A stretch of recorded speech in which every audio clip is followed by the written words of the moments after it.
পবিত্র শবে বরাত আজ মুসলিম উম্মার জন্য এ রাত অত্যন্ত গুরুত্বপূর্ণ।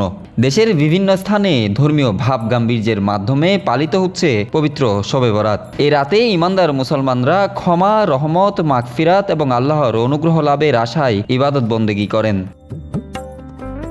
ইসলামী চিন্তাবিদগণ জানান, প্রতি বছর হিজরি বর্ষ অনুযায়ী 14 শাবান রাতে পবিত্র শবে বরাত উদযাপিত হয়। এই রাতে আল্লাহ তাআলা বান্দাদের জন্য রহমত, মাগফিরাত এবং মুক্তির ঘোষণা দেন। বিশেষ করে যারা এই রাতে আল্লাহর কাছে সঠিকভাবে ক্ষমা প্রার্থনা করেন তাদের জন্য তিনি বিশেষ দয়া ও ক্ষমা মঞ্জুর করেন।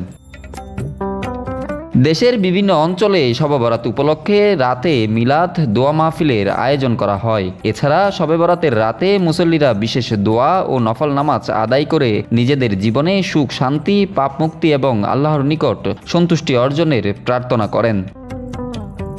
শবে বরাতের রাতটি আল্লাহর কাছে ক্ষমা চাওয়ার, একে অপরের জন্য দোয়া করার এবং শাস্তির হাত থেকে মুক্তির একটি অমূল্য সুযোগ।